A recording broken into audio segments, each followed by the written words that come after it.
It's time for Reason. But politics has been changing dramatically because more and more people have disengaged themselves and turned themselves away from the federal politics because they don't feel they can do anything. If you notice media is changing dramatically. You're not following the mainstream anymore.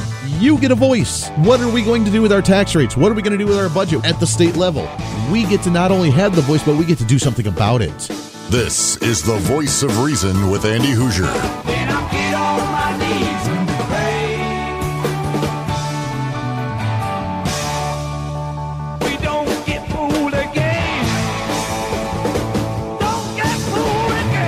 Man, welcome into the Voice of Reason. I cannot believe that today is the day that we've looked forward to all week long. Today is the day, ladies and gentlemen, that you get excited about every single week. It is a Friday morning. Oh, we got some new listeners that don't know anything about this. It's a free-for-all Friday. Whatever's on your mind, bothering you, troubling you, it doesn't matter. Let's talk about it, shall we? Come on. Let's do it. All right. 316-721-AG55, 316-721-TALK. If you want to join into the program, here's how it works, baby. It's a free-for-all Friday, which means the topics go out the window all the rest of the week. I usually set the stage, set up a topic, do my monologue about the topic, and then we discuss that specific topic at that time. Today is open arms to you to talk about anything that you want to, something maybe we've talked about throughout the week, we haven't talked about throughout the week, anything that may be bothering you, troubling you. Remember, I am your political therapist, and we can work through it together. We'll set the tone. I can play the therapeutic music as you discuss it, as you talk about the issues that are bothering you, and we can figure them out and work through them and make us feel better about them, all of us, as we listen to the show and watch the show together, because that's what we do on a free-for-all Friday. This is the Voice of Reason. I am Andy Hoosier. Welcome aboard. Great to have you along wherever and however you may be listening. It's an honor to have you with us as we start off a brand new day. 316-721-8255. Shoot me a message all over social media, on Facebook, on Twitter, on the Facebook Live feed, or you can email me. I never send out my email address for whatever reason, and I don't know why. But you can email me as well, articles, opinions. I've had some people complain about the show. I've had some people like the show. It doesn't really matter. Whatever you want to do, you're more than welcome to. Andy at KQAMradio.com. Andy at KQAMradio.com, as being the flagship station at KQAM here in the Wichita area. But that doesn't mean that we're not growing beyond what we are just here locally. So I want to hear from you. Today is the panicky day of the progressives and the Democrats about a government shutdown. I know it's a very scary thing. It's a very scary thing, and we have a lot to talk about today, other than some of the federal stuff of being kind of the big news of the day. We have to talk about, will they be able to pass the 4-week extension of the budget, which I love this. I know that they don't like it. Even Republicans are not liking this right now. Personally, I love doing these few weeks at a time budget extensions because we're working on a budget reform, or we better be. We're working on how to start weeding some things out of our budget. We're looking at ways that we can start trimming the budget or consolidating the budget. We're looking at ways that we can start getting rid of the fat and the porculus within our federal government. Maybe we can start looking at social programs, which are 60% of our federal budget. Maybe we can start looking at some of the fat and some of the shenanigans that have been in the government for a really long time. Maybe Donald Trump, the one that everybody hates, including many conservatives, maybe Donald Trump is smart enough of a business individual to look at the budget and look at where we can start trimming and saving and start actually making our budget look normal again. Maybe we have the smidgen of an opportunity to do so and make them work at it and work at it and work at it and work at it and work at it and push themselves to the limit over and over and over again. Make them do that. And if we shut down the government, fine. I don't care that we shut down the government. It shuts down every day at 5 p.m. Eastern. It shuts down every holiday. It shuts down every weekend. And the non-emergency personnel go home while the emergency personnel continue to monitor the safety of America. They continue to do what they have to do as what their job entails. Which, by the way, if you look at it constitutionally, if you look at it the way you're supposed to look at it, The federal government is only, and let me repeat, the federal government is only supposed to have three branches of government: legislative, executive, and judicial. Constitutionally, they are not supposed to have the fourth branch of government, which is the bureaucratic state with hundreds of different agencies and departments and employees. It's not supposed to be there. Constitutionally, it's not supposed to have an environmental protection agency. That's supposed to be at the statewide levels for the states that choose to want to actually, try and protect their environment. It's not supposed to have an FCC. It's not supposed to have a Department of Education. It's not supposed to have a Department of Housing. It's not supposed to have a Department of Energy. And you can go on and on and on and on. It's not supposed to have them, theoretically. We have them, but they are classified as non-emergency personnel, many of them. So the question is, when we shut down the government, the non-emergency personnel and the non-emergency services get shut down. If it's so easy to shut them down during a government shutdown, why do we have them in the first place? I mean, that's a good question, isn't it? When they talk about the federal government shutdown, which they panic and freak out about all the time, which is absurd. Do you realize how many times we've shut down the government since 1976? 1976, President Gerald Ford shut down the government for 10 days. 1977, President Jimmy Carter shut down the government for 12 days. 1977 again, three different times in 77. Jimmy Carter shut it down 12 days, 8 days, and 8 days. September 30th to October 13th, October 31st to November 9th, and November 30th to December 9th. Three different times in 1 year. President Jimmy Carter, the Democrats, shut down the government, and they were fine with it. 1978, Jimmy Carter shut it down for 18 days. 1979, Jimmy Carter shut it down for 11 days. Ronald Reagan shut it down 1, 2, 3, 4, 5, 6, 7, 8 different times during his presidential reign. In 81 for 2 days, in 82 for 1 day, in 82 for another 3 days, in 83 for 3 days. 1984, he shut it down twice, one for 3 days, one for 2 days. 1986, he shut it down for 1 day. 87, he shut it down for 1 day. President George H.W. Bush shut it down for 3 days in 1990. 1995, President Bill Clinton shut it down for 5 days. Between 95 and 96, from December 5th to January 6th, President Bill Clinton shut it down for 21 days. 2013, President Barack Obama shut it down for 16 days. And if you remember that 16 days, it was all the Republicans' fault because Republicans had the majority of Congress. And Barack Obama couldn't get anything done, and he wanted to shut it down because the Republicans were unwilling to compromise. They're unwilling to compromise, meaning that we need to give up everything that we believe in order to allow the Democrats to get what they want. That's what that means when they say the Republicans and conservatives are unwilling to compromise. That means that they want their agenda, and unless they get everything that they want, then they just need to shut down the government, and it's the Republicans' fault for unwilling to compromise.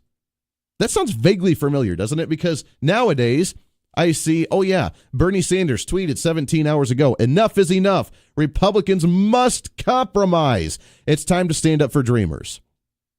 Republicans are compromising, do you remember? To the 700,000 plus DACA kids, we're not going to leave you behind. We're not going to let this end like it is. And to those who've been desirous of a more secure border, you're going to get your something too. Because don't worry, dreamers. We'll stand up for you. We'll fight for you. We'll give you everything you want. And everybody else that wants border stuff, you'll get your stuff too.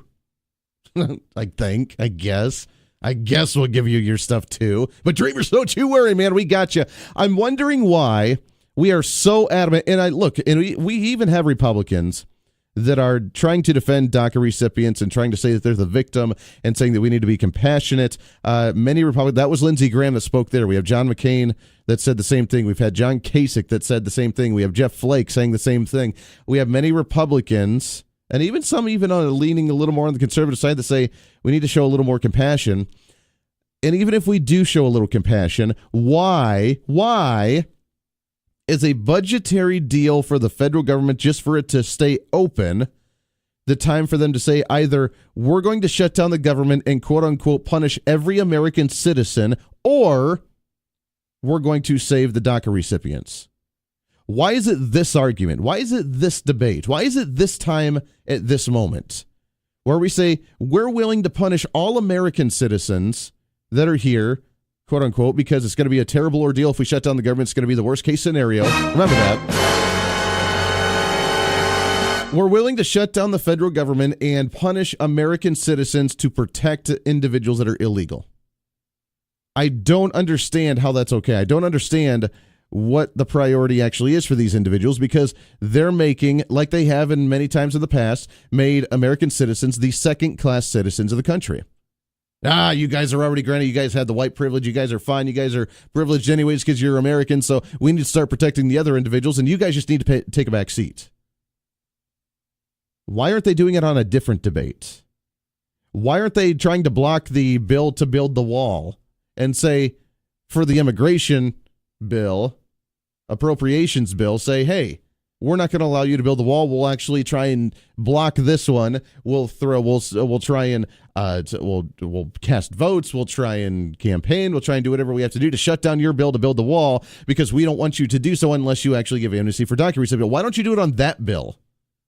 Why does it have to be the budget bill on whether the government stays open or not? And again, I don't care that the government shuts down. You've seen how many times that we've shut down the government since the mid-'70s, and it's happened even before that as well if we want to go back further. It doesn't matter. It doesn't harm anything.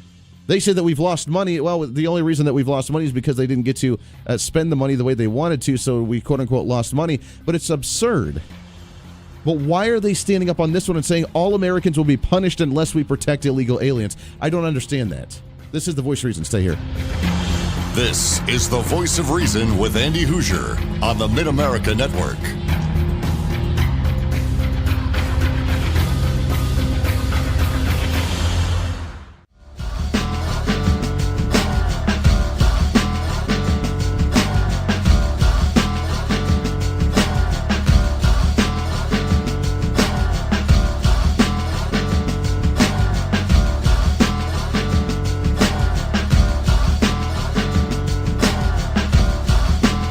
Hey, welcome back into the Voice of Reason right here on the Mid-America Network, all over the state of Kansas, along with Great Plains TV, KGPT, channel 2610. Great to have you along, whether you're watching, listening to the show this morning. We love having you here. 316-721-8255, 316-721-TALK. It is a free-for-all Friday, which means anything's on the table for you to discuss whatever is on your mind. Normally, throughout the rest of the week, we don't like to have it be a shenanigans free-for-all, but today it's all about you and what you want to talk about. I do want to shift gears just for a second. We'll continue on with the government shutdown momentarily in just a bit, but I do want to discuss kind of a recap and kind of a continuation of what we discussed briefly yesterday. By the way, we're going to play our interview with State Representative Blake Carpenter, Kansas State Representative, at the bottom of the hour, coming up in a few minutes. I do want to play that as we get an update from the legislative session and what he's been working on. But yesterday, just to kind of wrap up this discussion, we discussed incentive and innovation in the Mid-America region. Kansas was ranked number 38 in the country when it came to U-Haul trafficking for one way, because no one wants to come to the state for some reason. Texas was number 1 on states that people wanted to travel to. Oklahoma was near the bottom of the list with Kansas, but Texas was number 1. Now, that's been 2 years straight for one-way traffic of U-Haul data, watching where people migrate to. And people have been flooding to Texas. And I made the question of, if we're going to try and be great as a state and we want people to come here, which we need people to come here, the question is, what are we going to do in order to make people want to come here, incentivize? And if we do that, then what are we going to do in order to mimic what other states that are doing well, what are they doing? And that big question is really, what kind of incentive do they have coming here? We have higher taxes. We have one of the highest sales taxes in the country for food. We have income tax that continues to go up and up and up because the government feels like they need more money. We have less and less industry wanting to come here and invest in the state because, well, they don't have any incentives to. They don't care. They don't think that they're actually going to benefit from it because they have high tax rates here. Or we're going back up to high tax rates here, and they don't know the instability of what's happening at the statewide level. Along with that, we have individuals leaving the state because there's no opportunity. And one of those reasons that we talked about yesterday was education. Not just the K-12 education in the state of Kansas, but and also in Oklahoma as well. I know you guys are struggling with the K-12 education as well. But along with that is the higher education. We read the story yesterday of the state universities panicking because they're losing enrollment. Enrollment's gone down 2 years in a row now, and whatever will we do? What you do is you downsize the university. What you do is you make it not a mandatory, we have to hit X amount of projections of number of students enrolled in order for us to do well, but it is a public service like any other utility, of a water utility, of an electric utility, of any other utility, to where it's an option for you if you choose to do so. It's not a mandatory thing to where it's like a business trying to say that we must have X amount of students here or else we're losing money. That's not how a government program should work. It is a service as an option if you choose to do so. And we had talked about the increase in trade schools. Massive amounts of increase in trade schools, which is a good thing. Because they always say the blue collar work's dead. Obviously not, or it's dying. But guess what? All of you listening that are individuals in agriculture out there working on the farm right now, going out and beginning your work this early in the morning, this cold outside, struggling, trying to take care of the animals, trying to do what you have to do to make your living, and you turn around at the end of the year and you only make a profit of like $4,000 to $5,000, which I don't know how you do that or why you would continue to do that. Blue collar is not dead. They said that this entire nation would get rid of or export or outsource or bring in workers for all of our manufacturing, and that all the quote-unquote Americans would be the paper-pushing office jockeys, and that we wouldn't have to do anything else. Not true. Do you realize how much money you can make by welding? Do you realize how much money you can make by carpentry, by plumbing, by truck driving? And not only do you do that, but you actually can take pride in your work. You can take pride in it. It's never going to go away. The question is especially as we're talking about immigration at the same time, on who's actually going to do the job. Are we going to do it ourselves because we're proud of our work at the end of the day? And I'm not saying being a paper pusher is a bad job. I do that for a living outside of the 3 hours on the air. I work in an office all day. But should you pride? No, you need to be prideful of anything you do. But blue collar is never going to go away. It's whether we choose to outsource it, whether we choose to bring individuals in to do it for us, or we do it ourselves. And trade schools allow us to have that capability of doing so. And luckily, we're working on it. We talked with an individual at the state level about a month or so ago, a couple of months ago, Diane DeBacher, and she's a former education commissioner. Now she's working with the Commerce Department in order to try and link the two between education and commerce and how to bring it all together. And we chatted with her on the air. We'll have to play that interview again for a lot of our new listeners because it was a great interview, or we can get her back on the show. But it's exactly what we're trying to do. Link in trade schools, link in what industries we need to be here in the state, what we could potentially bring into the state, and how to keep individuals in our state with education or with certain trades. Because we need that. And when we see that opportunity and then we tag on the tax incentives on the back end of it, then we're going to be number 1, number 2, number 3, number 4 when it comes to people wanting to move to the state of Kansas as opposed to being number 38. Oklahoma, you have to do the same thing. Texas, well, you kind of got it going on because you're number 1 and you've been number 1 for the last 2 years. What can we do to be like you? That should be the question. How do we make our economy grow without punishing the individuals and the businesses that are already here and kind of warning others not to come here?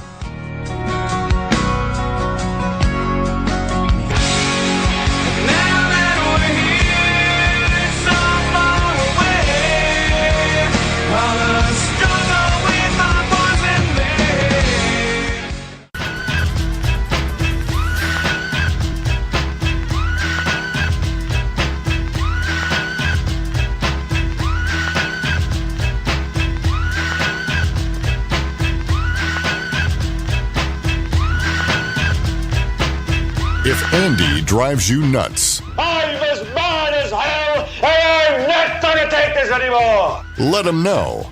Call the show, 721-8255. This is the Voice of Reason with Andy Hoosier. I'm realizing that I'm starting to have that effect on some individuals. That's okay. That's okay. Welcome back into the Voice of Reason, broadcasting, hailing from Wichita, Kansas on KQAM Airways, broadcasting all over the Mid-America Network, along with KGPT TV, Great Plains Television Network, channel 2610 here in the Wichita area. Appreciate all you guys listening in, tuning in on a daily basis. 316-721-8255, 316-721-TALK. If you want to join into the program, I'd love to hear from you today. Let's shift gears just for a minute. We sat down with State Representative Blake Carpenter. He's a great friend of the show, and we've had him on numerous times giving us an update from the first week and a half of the legislative session, and this is what he had to say yesterday. Now, he brings up some really good points. He had mentioned mostly about the education finance, talking about the State of the State address and how Governor Brownback, would that make it more difficult for us when it comes to being able to craft some legislation, crafting a bill, crafting something that we can work with when conservatives are now beginning to be a little shaky, wavery, and not standing up for what we know could be true, and blocking the Supreme Court from their oversight, blocking the Democrats from abusing their power. This is State Representative Blake Carpenter on the phone with us. Great friend to the show, State Representative Blake Carpenter's on the line back with us. Blake, how are you, my friend?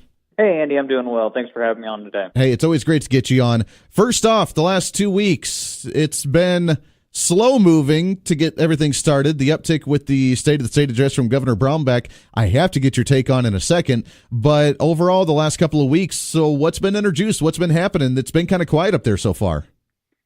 Well, it's been about, like you said, a week and a half. State of the State was last week. The State of the Judiciary was yesterday.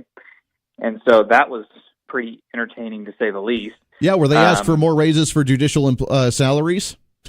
Yeah. Where the chief of the Kansas Supreme Court, who makes like $145,000 or $150,000 a year, gets up there and says we need a $10 million raise for all judges. And then, I mean, most of the judges and I believe it's the district court judges, if I recall correctly, that make $120,000 a year.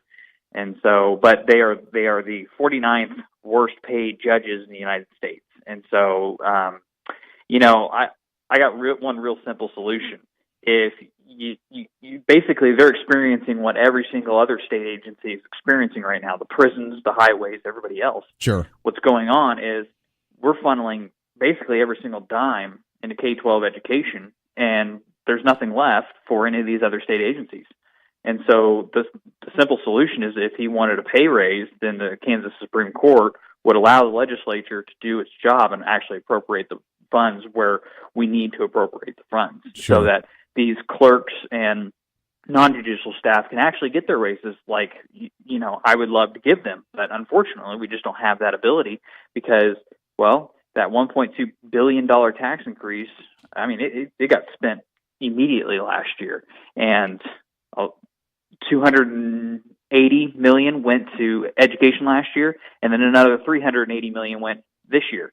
So it's okay. Well, we're dumping hundreds and hundreds and hundreds of millions more into K-12 education, but yet at the same time, our prisons and child services and other entities like that are feeling the brunt of us basically, to a certain extent, neglecting giving them funds, and it's because we're funneling them all into just K-12 education. Well, and last year we gave them a 2.5% increase because they came into us and they asked the exact same thing, where they wanted more, that they weren't getting enough, that many of the employees under the judicial branch at the state level were under the poverty line for the family of four, and they're struggling, having to make ends meet, having to work other jobs, and we gave them the 2.5% increase like they asked for last year. It's almost reminding me, and we talked about this in the first hour, it's reminding me a lot of when you give the bully what he wants, then you know that you're easy pickings, and as long as they get away with it, they're going to continue to do it. They've asked for more money for education. They've asked for more money for their judicial branch. We have other obligations, like you just mentioned, all across the state that we haven't been able to address over the last few years because of our financial tightness. And right now, our tightness has not gone away just because we've raised taxes. That does not give them the right to ask for more money right now. Well, the thing is if you look at the budget, for instance, if you look at Brownback's budget, he wants to increase spending over the next 5 years. Well, what they show you is the next two fiscal years, which we're in the black. But then in 2020, like what was passed in last year's budget, we're already in the red again. And so it's like, okay, so how are you going to keep the budget afloat here? Are we going to pass taxes again in 2020 or tax increases again in 2020, or are we going to cut the budget? And you can either do some variation of that, or you can take the money that we have now that we are sitting on in reserves, instead of spending every single dime like the legislature loves to do, we instead put that into our rainy day fund and weather the storm a little bit better than if we have a zero ending bank account balance by the time we get to 2020. Could we haggle with them and say that if you want the raises for the judicial branch, then fine, but you got to waive the obligation for the finances for education? There's no way that would work. Well, it was worth a shot at least. It's another thing that's just piling onto it because everybody wants their goodies, and even though, like you mentioned, we've already used up the tax increases that we had last July and what we just kicked in with for January a couple weeks ago, they want more, and they think that now we're just rolling in dough and we can spend on whatever we want to. So that's an issue we're going to have to address. It's going along with that. Where is the discussion with education debate right now? The finance. I know we're not going to come to any conclusion until the end of the session this year, but are we making any grounds with it? Are we beginning to draw that line? Are we beginning to create that constitutional amendment? Where are we at right now? Well, I'm not on the K-12 education committees or anything like that, but they're working behind the scenes right now to try to come up with a solution. And I don't know what that looks like as of right now. I don't know if they're going to give millions of dollars, hundreds of millions of dollars more into K-12 education at this point. So it'll be interesting to see what they come up with. I don't know if the legislature leaves, though, without giving some sort of money to K-12 education, because this is an even number year, so it's 2018, so it's an election year, and according to the Kansas Constitution, we are bound to the 90-day rule. Mm-hmm. Now, the 90-day rule doesn't apply in an odd number year like 2017 when an election isn't going on. We could stay up here for 365 days in 2017 if we really wanted to, but obviously we'd be using taxpayer dollars to do that, so that's not something we would want to do. So we're not actually bound to that 90-day rule in the odd number year, but we are in the even number year. So if we end up hitting that 90-day mark this year, then at that point we have to end session, leave, and then get called back for a special session by the governor because of the Constitution. Do you think it's going to be any more difficult this year after the State of the State, with Governor Brownback making the claim that he, with the budget that he had proposed and had laid out for giving the additional $600 million to education funding, which many conservatives were not happy about. It, of course, didn't go far enough for the Democrats, who want more than that. He really gave them their cake to allow them to eat it, too, at the same time, with giving them the spending increase without giving them a tax increase so they can go back to their constituents for a midterm election. But with kind of honestly betraying a lot of the conservatives in that sense, wanting to try and block this and fight it in alternative ways, is that going to make the discussion more difficult this year once it comes out of committee and onto the floor? I don't know how much validity Brownback's proposal holds at this point with the legislature. I don't know of very many people who are very I don't know of anybody that was happy after the State of the State address, honestly. So it's very interesting that it seems like Brownback, or Governor Brownback, did a 180-degree turn here in his final year in office and here we're just going to throw as much money as we can, and it's going to be over 5 years. Now, see, the thing is due to how the court worded the last case decision that they came out with, I don't know if this 5-year plan and the hundreds of millions of dollars going in over that 5-year plan is going to work, because I think they want this thing immediately. And not only that, but I mean, you have to look at, so the plaintiffs for the school districts are asking for $1.6 billion more dollars into K-12 education to have it adequately funded. Now, there's no way we can come up with $1.6 billion. So that's why I think you're looking at the $600 million mark, which is what the state school board and the 3-judge panel roughly came up with, was the $600 million. And last year, the Democrats, so my understanding is at least half the Democrats want to go full bore. We need to put $600 million in this year or more, because they basically came back and said, well, we told you it wasn't enough last year, and so we regret our vote and we want more now. Right. And it's oh my gosh, and it never ends. I don't know where they're. I don't. Yeah, it never ends, and I don't know where they're coming up with all this money. That well, obviously taxpayer wallet, but I don't know where they're going to get it from. Property tax. I mean, that's the only thing that hasn't been increased in the last several years. So it's very frustrating.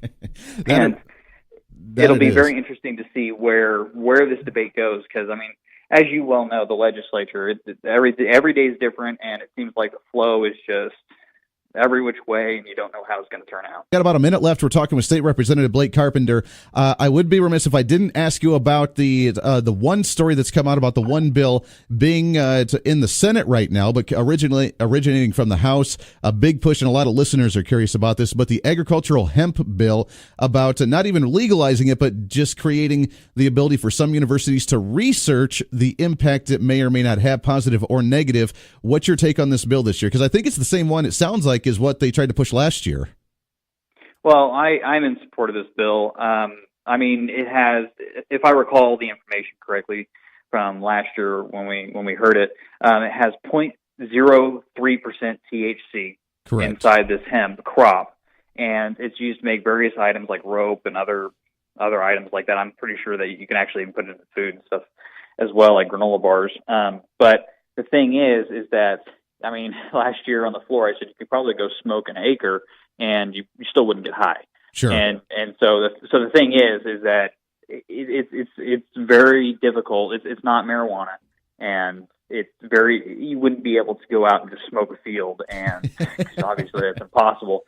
And you wouldn't get that same high that you would with the marijuana plant that has the concentrated THC and various levels, and depending on how they manufacture it nowadays, could be, very, very high in THC. Sure. There it is. That was State Representative Blake Carpenter. We chatted with him yesterday on the program. That way everybody gets a chance and opportunity to hear that one. One more break, wrapping up hour number 1. We'll open up lines to you when we come back as well. Happy Friday to you. This is The Voice of Reason. Stay here. This is The Voice of Reason with Andy Hoosier.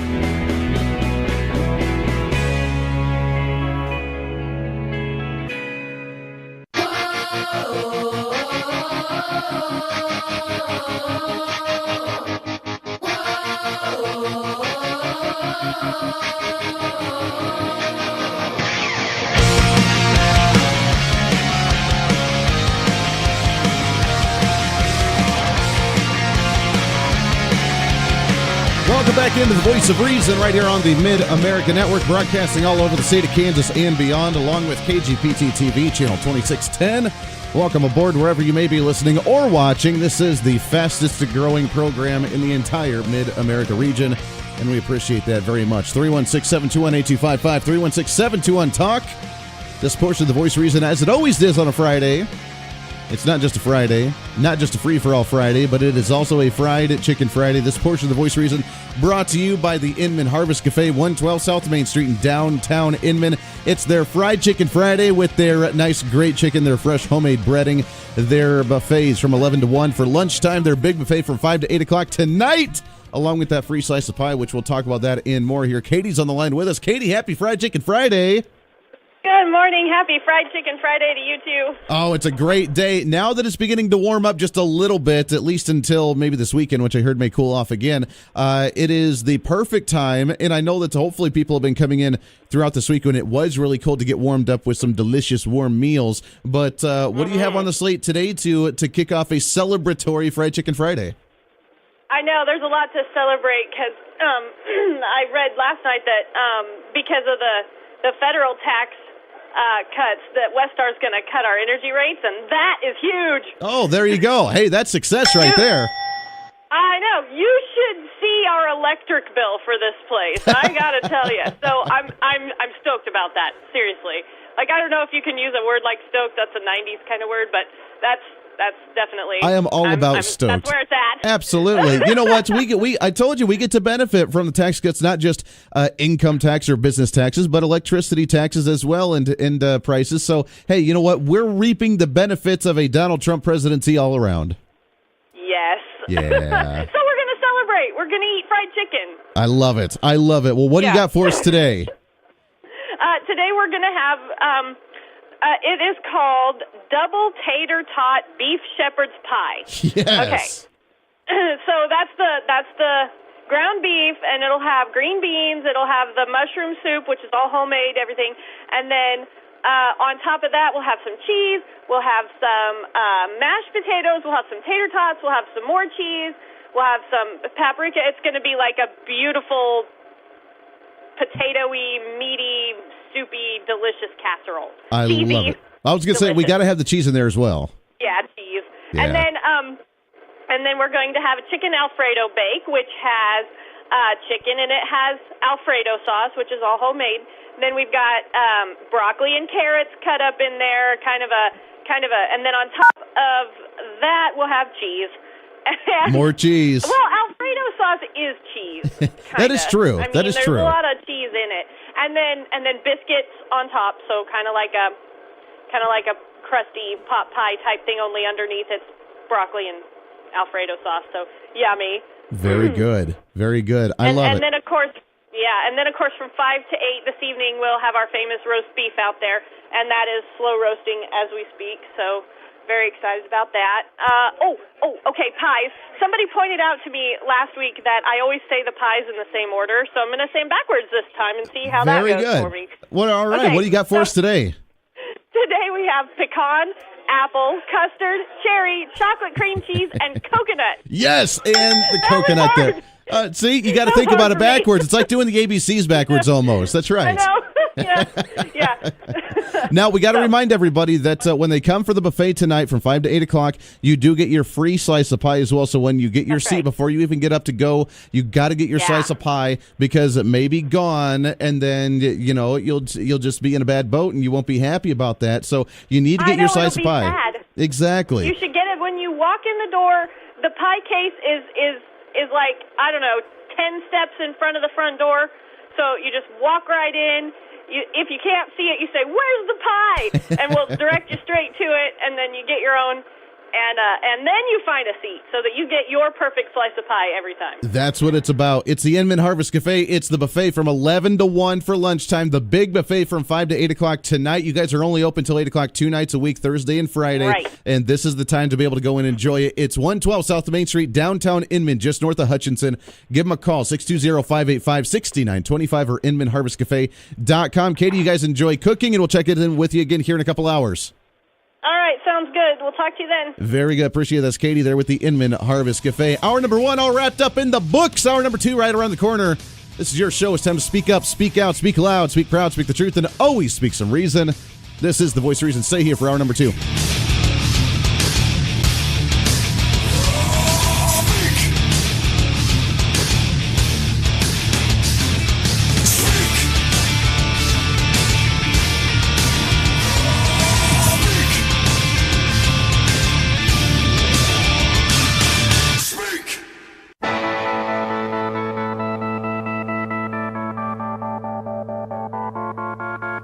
It's time for Reason. But politics has been changing dramatically because more and more people have disengaged themselves and turned themselves away from the federal politics because they don't feel they can do anything. If you notice media is changing dramatically. You're not following the mainstream anymore. You get a voice. What are we going to do with our tax rates? What are we going to do with our budget at the state level? We get to not only have the voice, but we get to do something about it. This is the Voice of Reason with Andy Hoosier. Then I'll get on my knees and pray. We don't get fooled again. Don't get fooled again. Oh, yeah. Welcome into the Voice of Reason, hour number 2. The Voice of Reason right here on the Big Talker, 1480 on the AM side, 102.5 on the FM side, KQAM, along with Great Plains TV. KGPT channel 2610 right here in the Wichita area, broadcasting all over any kind of media platform that you could possibly think about. Welcome aboard and happy Friday morning to you. It's a free-for-all Friday. Anything on your mind, bothering you, troubling you, the lines are open to you all hour long. This is your show. What do you want to talk about? Let's make it happen here on The Voice of Reason. What do you say? Let's do it. All right.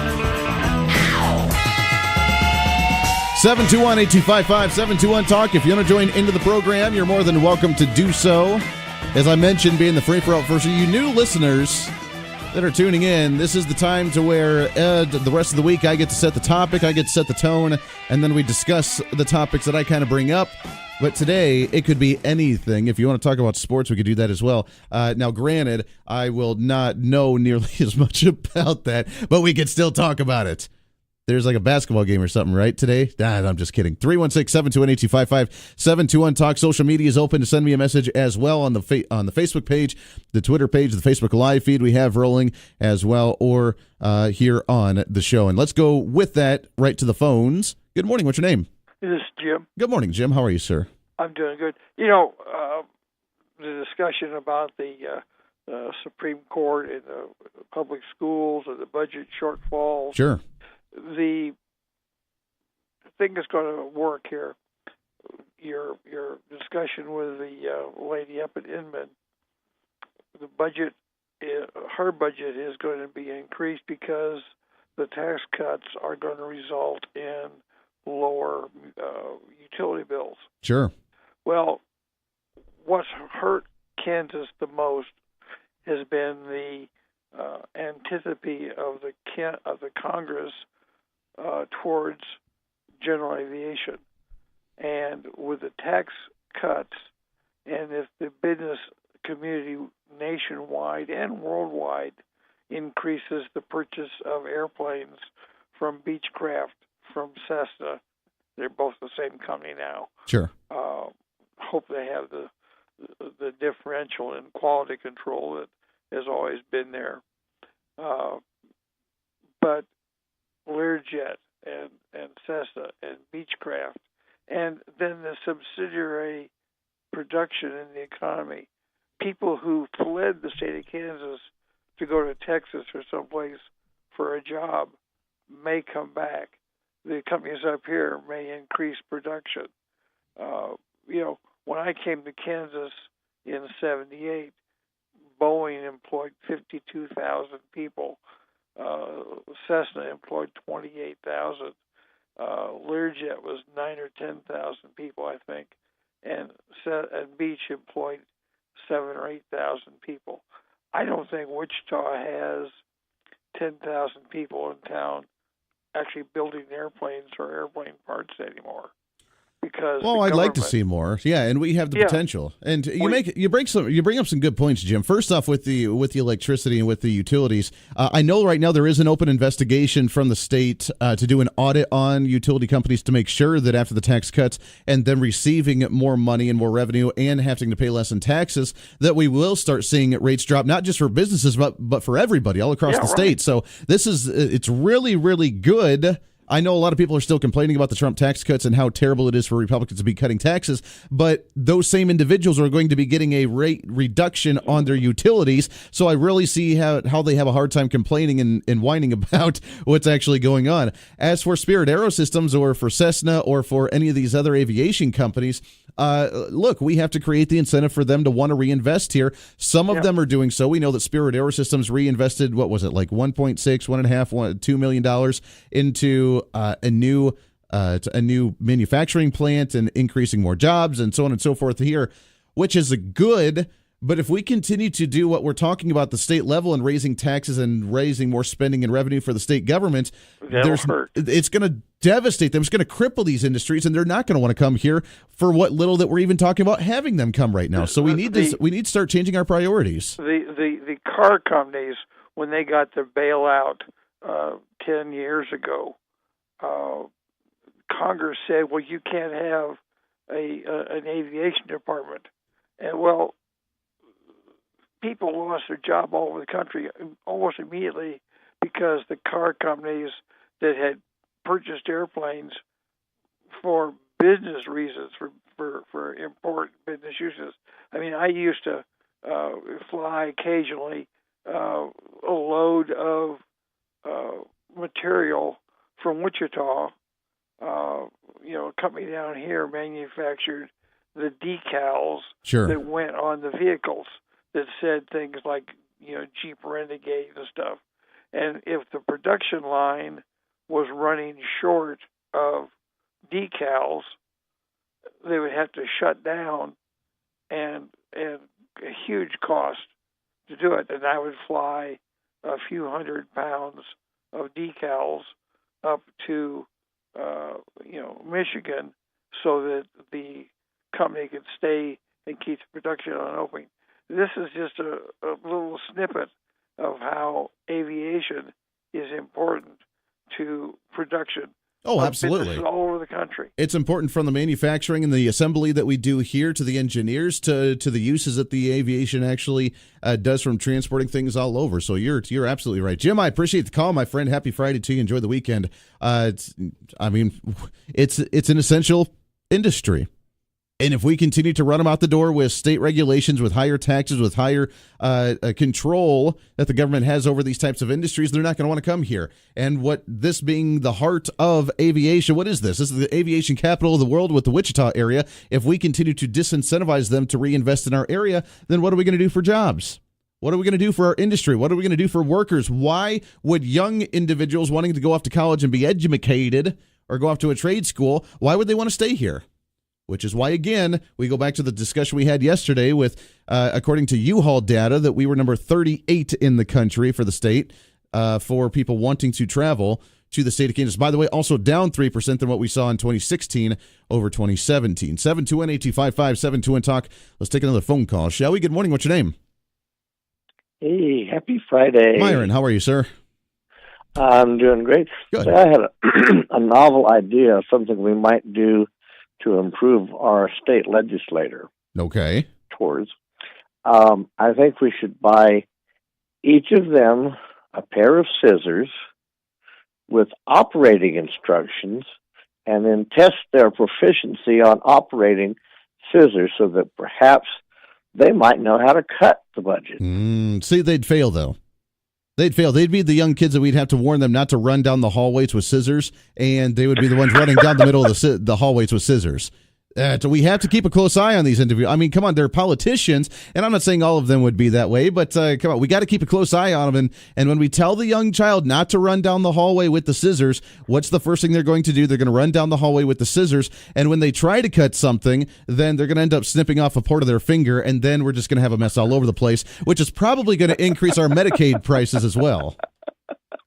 See, but I get the point. I like that. Yeah. Yeah, I wanted to scream last year when legislature started meeting, and the legislators came back and said, "Well, the leadership said that budget cuts are off the table." Budget cuts are off the table. Well, that's how they said it last year, and they're going to try and say that again this year because they see the necessity to increase spending for highway projects, for the judicial employees, for Medicaid, for education, for whatever else that they have, the corrections officers, and some of those legitimately need it. Some of them don't legitimately need it, but if they see a few different areas where we're lacking in some of the funds, then they're going to come back and say, we can't talk about budget cuts because look at everything that needs more money. We can't fathom the idea of actually having budget cuts when they're the ones that created that situation in the first place.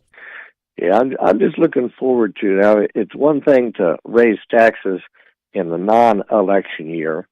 I'm kind of curious as to how bold they will be about tax cuts since they're up for re-election this year. Well, no, what they're going to do, Myron, is they're going to not raise tax. Here's my theory this year. They're not going to raise taxes. They're going to raise spending with the fight to increase for education, the fight to increase Medicaid. They will raise it for corrections officers for their salaries. They'll probably raise it the $10 million plus they need for the judicial salaries for the judicial employees. They'll probably raise funding for every other program that they did not raise it for last year, and they'll raise the spending this year, saying that they were able to do so without a tax cut or without a tax increase.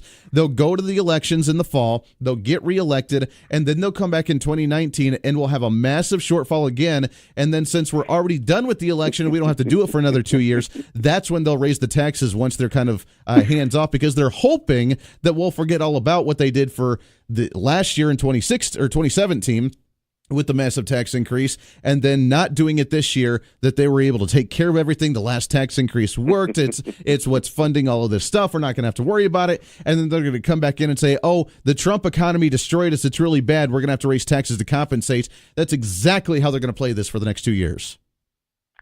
Yeah, we can only hope that I can't say that I wouldn't agree with the possibility you are putting out. One thing I have noticed this year, though, at various meetings that I've gone to, there seem to be a lot more legislators attending. So I know it's election year, and we usually get more politicians coming to activities in election year. Sure.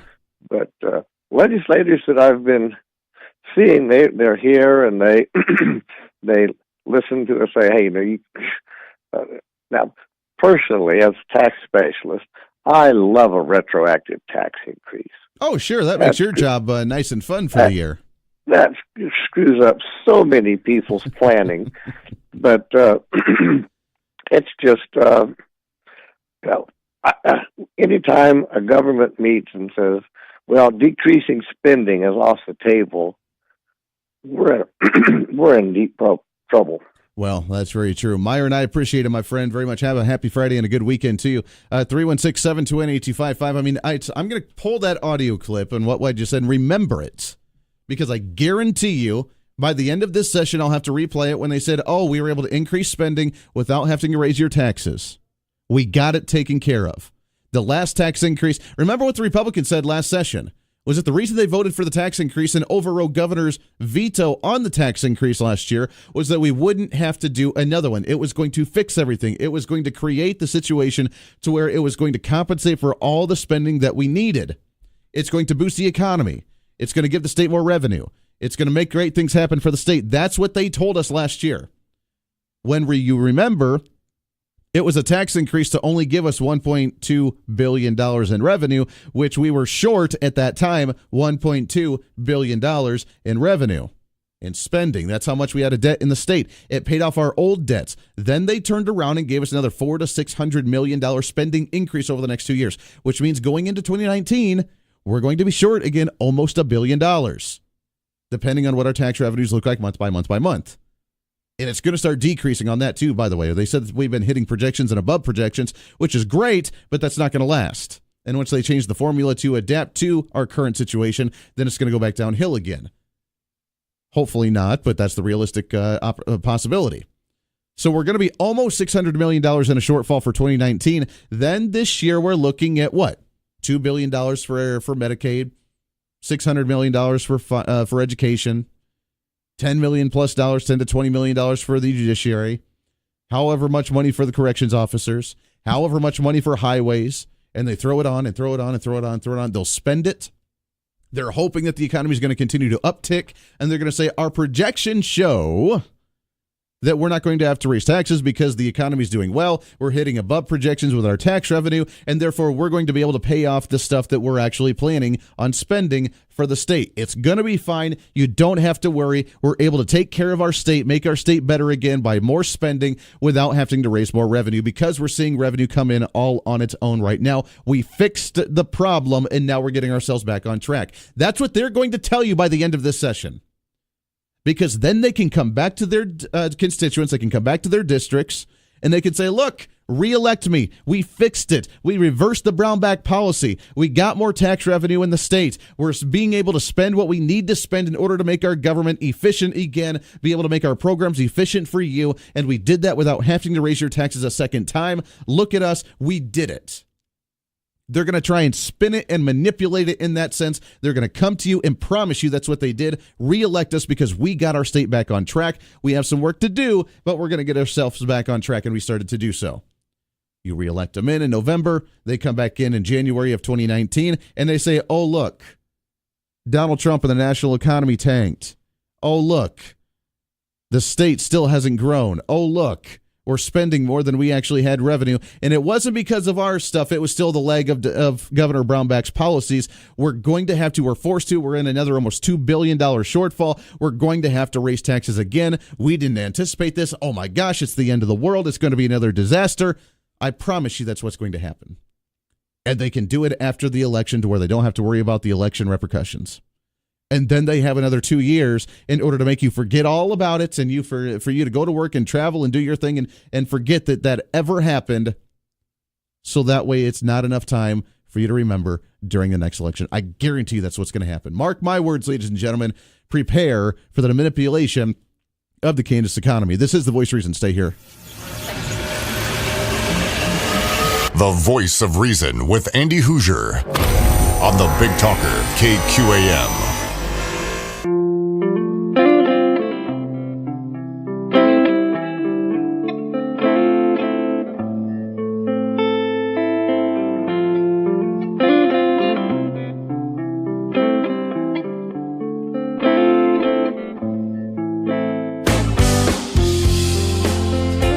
Hey, good morning to you. Happy Friday. Welcome into the Voice of Reason. I'm Andy Hoosier. Great to have you along today. 316-721-8255, 316-721-TALK. We're going to talk more about the state budget in a little bit. Coming up in hour number 3, we're going to have Dave Trabert with the Kansas Policy Institute on the phone with us. And usually he's able to come in studio with us about once a month, and not able to make it down to the Wichita area this month, but we'll get him at least on the phone to talk about some of this, because they've been keeping tabs of what's happening with the state budget and some of the debates going on with it and some of the spending that we may potentially see in this session. So we'll talk with Dave Trabert with the Kansas Policy Institute in just about a half hour from now. Until then, it's all open lines to you. 316-721-8255, 721-TALK. Whatever you do want to talk about. When we come back from the bottom of the hour, I want to talk about a little bit this government shutdown potential that's happening at midnight tonight if they don't pass the 4-week budget extension.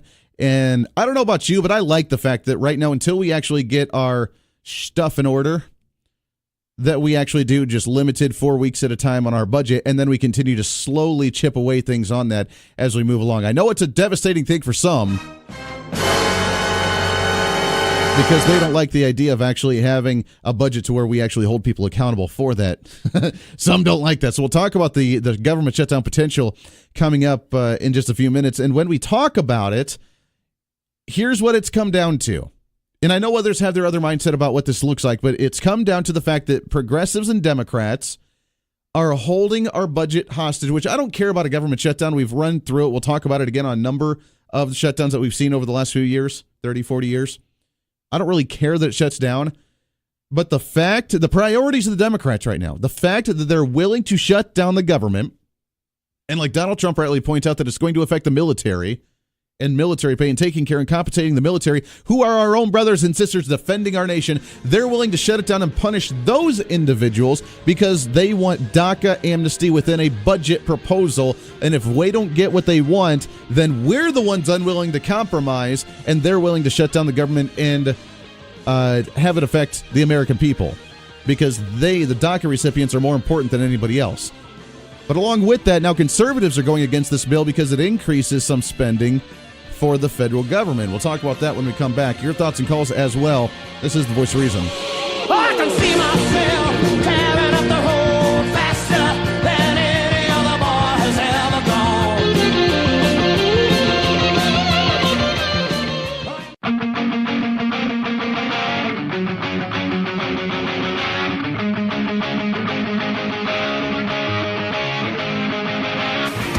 gone. Weeding through the fake news on a daily basis. I hope now you boys see that this is totally serial. The Voice of Reason with Andy Hoosier. Welcome back into the Voice of Reason right here on the Big Talker, 1480 on the AM side, 102.5 on the FM side, KQAM, the fastest growing radio station and radio show in the entire state of Kansas. Also want to welcome KGPT, channel 2610 for the TV side. Also want to welcome all the Facebook Live viewers, everywhere else you may be listening and or watching the program. Welcome aboard. Happy Friday. 316-721-8255, 316-721-TALK. If you want to join into the program, I'd love to hear from you. It's a free-for-all Friday, whatever's on your mind today. Oh, yeah, that's right. To the 700,000 plus DACA kids, we're not going to leave you behind. We're not going to let this end like it is. And to those who've been desirous of a more secure border, you're going to get your something too, because it has to be done together. I don't think you can do DACA without border security. I don't think you should. I think we should be making a down payment on merit-based immigration. Oh, sure, yeah, merit-based, yeah, be able to do the immigration enforcement, be able to take. I know you guys really want the wall. You guys want to do something. I promise you, we'll do something. We'll do something. But make sure that we actually preserve the DACA recipients. The Republican Party says it's a party of the family. Well, we need to strengthen all families. I also think that we're all made in the image of the Lord. And when we treat these people as somehow numbers or goals without thinking of them as people, we fall short as a nation. And I know people want strong borders. I know they want immigration reform. I am for strong borders and immigration, but we cannot project an image that we don't love our friends and our neighbors who are part of our culture. We need those DACA recipients. We need those dreamers here. Let me ask you something. When has the government ever treated somebody not as a number but as an individual? How can, and then maybe that's the question to you, how can the government treat somebody as an individual, not a number? Because there's 320 plus million individuals legally here, and then we have however many millions of people that are illegally here that we need to address. So, we shouldn't treat them like a number. They're all crafted in the likes of God, and therefore we should treat them as if everybody, as if they're just homebodies, and we can just take care of them that way. And I support the wall too. I support the wall too. Kind of, sort of, a little bit, maybe just a little bit. I get it, the immigration thing. You guys want the immigration enforcement. I get it, but I support it too. You notice the comparison between the two, between Lindsey Graham, John Kasich. Yeah, support those guys. Yeah, the other people that want enforcement, support it too.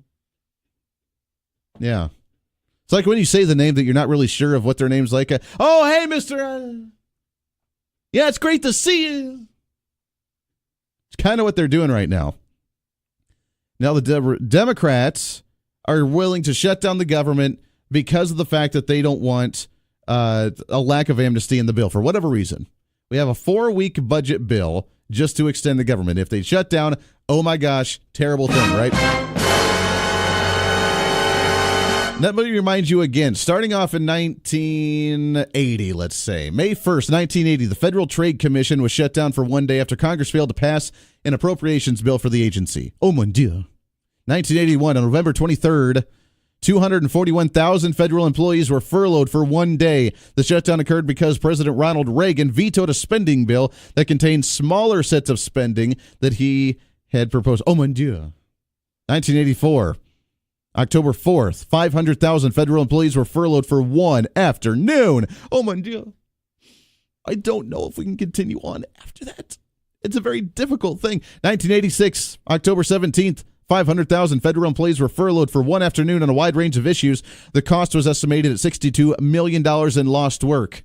I want to know why we lost any work on that, because of 500,000 employees went home for non-emergency personnel, non-emergency services. If we have non-emergency services in the government, why do we have them in the first place if that's what we go to and we shut down the government anyways? That's the question I have. Now, some conservatives are starting to turn this around the other way and say, well, it's a bad budget bill anyways. And the response I have is, do you expect anything less? Do you honestly expect anything less? No, it's not the best bill. You should still support it. Because right now, the heat of the moment, it is about whether we're going to shut down the government based on the fact that Democrats control the dialogue on DACA recipient amnesty, or whether Republicans can unite to defeat the Democrats and keep the government open. That is the question right now. I don't care that we have a bad spending bill for 4 weeks. We've had a bad spending bill for a long, long time, for decades now. I don't think that 4 weeks of a bad spending bill is really a bad thing.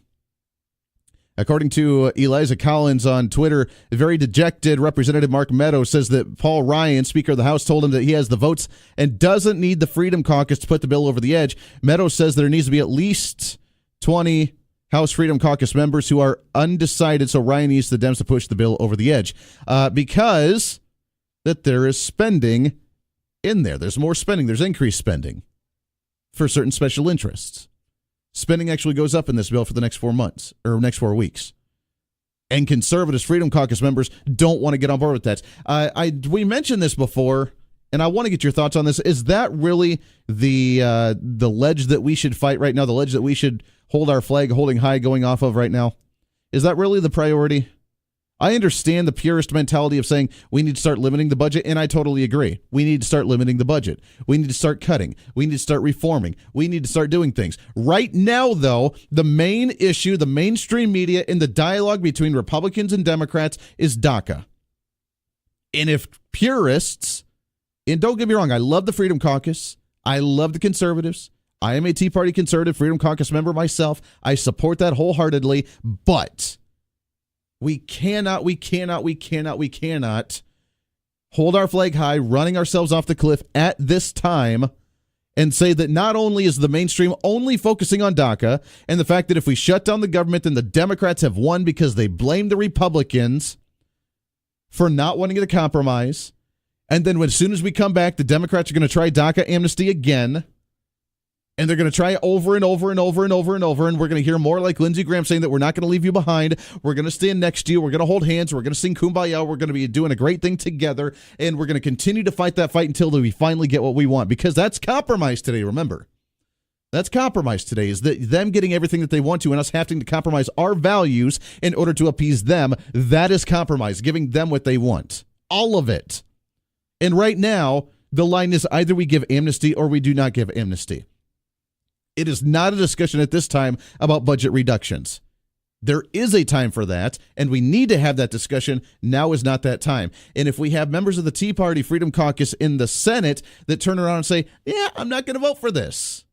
I'm not going to vote for it. Well, you're going to shut down the government, which we don't really care if we shut it down, but you're giving the Democrats what they want to fuel the fire that the Republicans and that President Trump cannot manage the situation of the government's budget and of the issues that we have today. That's the fire the Democrats are fueling right now. Yes, they are hypocritical. Yes, during the 2013 time when they shut down under Barack Obama, it was because Republicans were in the majority of Congress and that President Obama didn't have the majority to get what he wanted. And again, he advocated for compromise, a.k.a. giving him everything he wanted.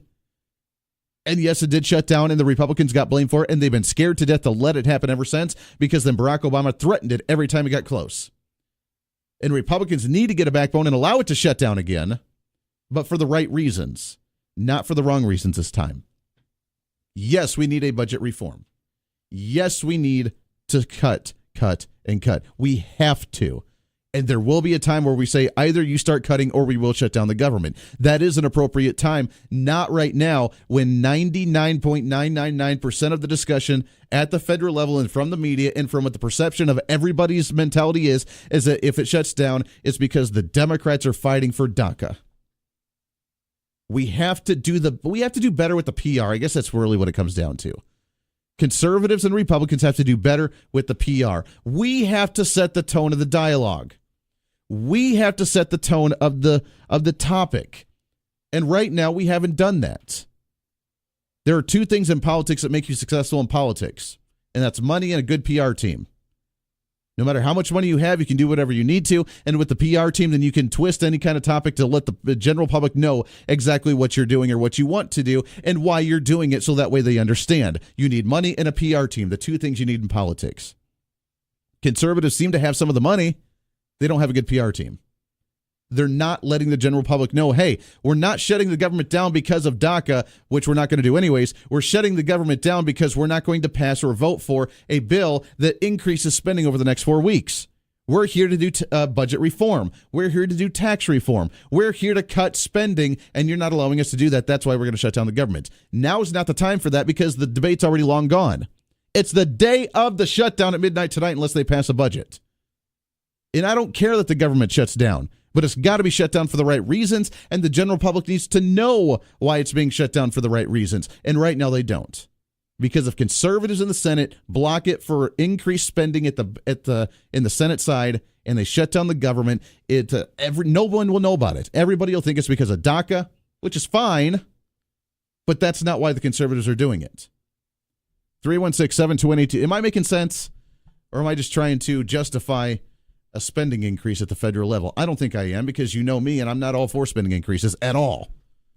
But it's got to be done the right way so we have the PR on our side and we can control the dialogue. Let's go to the phone, shall we? 316-721-8255. Good morning. What's your name? Hey, Andy, it's Matt. What's going on, Matt? I think you're mistaken. I think that you have not giving credit to the American people that they can have an understanding of more than one issue at a time, that being spending it and DACA, which is basically started out as a memo, and I don't know how, that's a whole nother kettle of fish, if you would, but when we talk about DACA and we talk about Dreamers, you might as well combine the two, because that's what they're going after next, and that's all going to be part of what we're going to end up having to spend. Sure. Well, and I agree, I think some will. I do think, and I think you're right, I think some will be able to tie it, and if the Freedom Caucus comes out now and says we're not going to support it and we're going to allow the government to shut down, not just because of DACA, but also because it's a spending increase and we don't want that, some will be able to understand that, be able to comprehend it. But I fear that it's going to marginalize the Freedom Caucus even more so, because right now we're trying to get all the Republicans on board and trying to show that there is some commonality. Unfortunately, we have to do this. Show the commonality between conservative Republicans and moderate Republicans to fight Democrats on an agenda that they say that they're willing to compromise on, as in us giving up everything we want for them. And many Republicans are on the side defending them. And if we go off on even more issues with this, then it's going to marginalize us even more, and eventually we're not going to have much of a platform to stand on, because they're going to dismiss us every single time. Well, it's two issues, if you would, right? And it's not compromise that they're asking for; it's capitulation. Sure. And the ability to shut the government down will bring forth the stage that's needed to have these folks understand. And we need to do it. And I heard someone on the news this morning saying it might shut down military pay. Well, I don't believe that's correct. I believe that in the 14th Amendment of the Constitution, on the last few lines there, that they talk about having to pay the debts. Sure. And so that's a debt. So you're going to have the media, like they always do, not be forthcoming. Sure. And you're going to have some kind of stage to show the American people that, and I'm telling you, brother, that's a good one. Well, and shut it down. You bring light to it, and then you have the ability to explain to the American people just exactly what the hell's going on here. And they're not stupid. They're going to get it. Sure. Go sure. ahead. No, and I agree. I think that if the government does shut down, then that gives us another outlet for the conservatives to be able to come out and say, these are our issues and this is what we need to start working on, and be able to go from there. I don't think before the shutdown they should argue that, but after the shutdown they should. And you're right. Remember, the president gets to decide what gets shut down and what doesn't get shut down. That's why Barack Obama had all the power before, because he made it as painful as he could to the American people, saying that the Republicans were unwilling to compromise.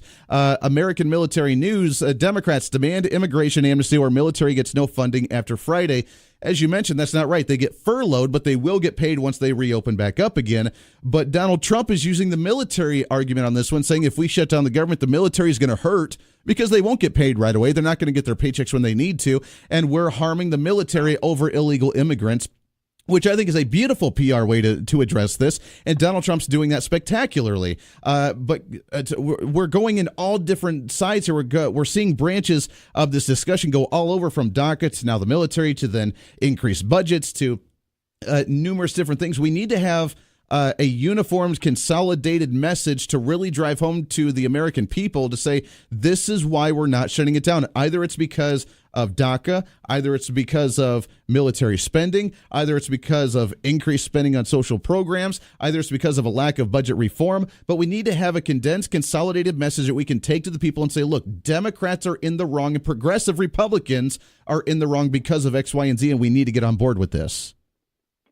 Well, again, we deal with complex issues every day in our lives. Sure. And we as a people have an understanding, for the most part, of what's sure. going on. Maybe I'm giving the American people too much credit, but they did elect this guy. I do think overall that we're bright, that we're hardworking, that we're understanding, And quite frankly, there's about a full 1/3 of us that are pretty darn pissed off right now about what's going on. But sure, I just agree to disagree and wish you well and have a good weekend, man. Hey, Matt, I love the conversation, my friend, very much so. And you get it. I mean, you said it right. You get it. I get it. Our listeners get it. We understand the complexity of that. We understand there's more to it than just one issue. A lot of people don't. To the people that you mentioned, the American people, that's the one part where I do disagree in some sense, because there is no we the people. There is no we the people. Yes, President Donald Trump got elected, but that's because he got the majority of the votes. But there still are another 48, 49% of the public that supported the Democrats. There are still a 5, 6, 7 minuscule percent that support the third party that don't get it. There are still some that don't base their judgment on a campaign until they see the 30-second campaign ad, or they close their eyes and just pick one randomly at the polling booth when they go in to vote for it. A lot of people don't get it. A lot of do. And our listeners do, and our support, and our movement, conservatives understand it. Our attraction is we're going to, if we are going to expand the conservative base, is to simplify it for others that may not follow it as closely, they may not be as much of an activist, or that may not get the conservative Republican thing at all, to have it in a nice little bowed package and give it to them as a president and say, here, this is what we're doing. And unfortunately, that's what we have to do, because I'm right there with you. And if it was anything like you and I, where we get the complex issues and understand that, no, we don't want more spending. We're sick and tired of social spending going up. We're sick and tired of the government spending our money unwisely. We're sick and tired of Democrats controlling it and making us a second-class citizen while they're giving illegal immigrants the priority and willing to shut down the government, not because of the right reasons, but for the wrong reasons. And we need to describe that, and we need to explain that very, very carefully. And we can yell it at the top of our lungs. There are some that just don't get it. There are some that just don't get it. And no matter what we do, they won't understand it. And sometimes maybe that's my fault, and my flaw is that I try to bring it to those that I don't think have a chance to understand, the light bulb to click on. I try to reach out to them and say, hey, is there a shred of common sense in your mind? I hope so, but it's doubtful. This is the Voice of Reason on KQAM. This is the Voice of Reason with Andy Hoosier.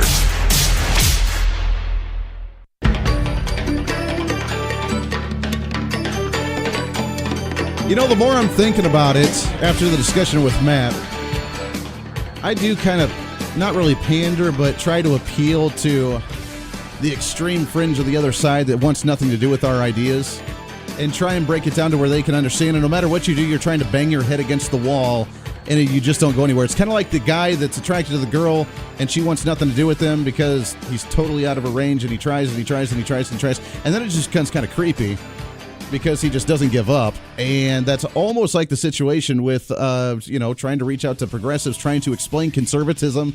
You try and you try and you try, and you extend that olive branch and extend it over and over and over, and they don't want nothing to do with it. And after a while, they just get frustrated and angry, and then it just turns into like a sexual harassment situation, like the guy trying to come onto the girl too much, and after a while, she gets tired of it. Maybe that's why. Oh my gosh. I've harassed progressives my entire life.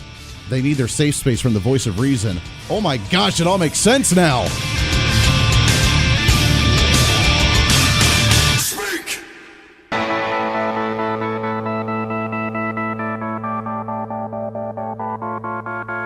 It's time for Reason. But politics has been changing dramatically because more and more people have disengaged themselves and turned themselves away from the federal politics because they don't feel they can do anything. If you notice media is changing dramatically. You're not following the mainstream anymore.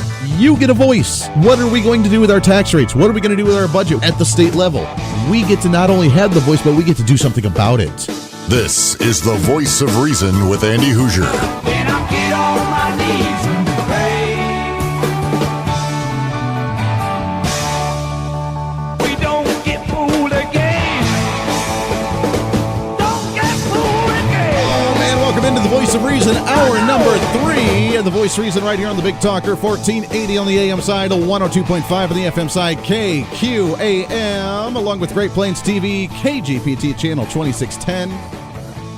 We appreciate everybody hanging out, no matter where you're at, what you're listening to, how you're listening to it. We love you being here, and welcome aboard on a Friday morning. As we do every Friday, this is your show. It's open lines to you to talk about anything we've talked about, not talked about. It's a free-for-all Friday. Let's make it happen. Let's do it. All right. 721-8255, 721-TALK. If you want to join into the program, you're more than welcome to do so. We'd love to hear from you today. Let's get right into it, shall we? We have our guest on the... Now, usually he's able to make it down to the Wichita area about once a month or so and come in studio with us. Not able to make it down because, well, there's kind of big important things happening in Topeka as we discuss about budgets and the taxes and the spending and the projects and the committees and everything that goes along with it. So on the phone with us, really excited to have him on from the Kansas Policy Institute. Great friend of the show, Mr. Dave Trabert. Dave, good morning to you, my friend.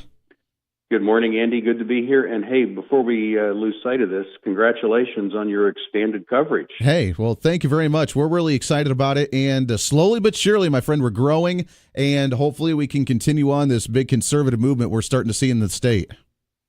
Well, you're keeping people informed, and that's an extraordinarily valuable service. Hey, one step at a time. That's what we're doing. And you guys have been doing that for a lot longer than I have.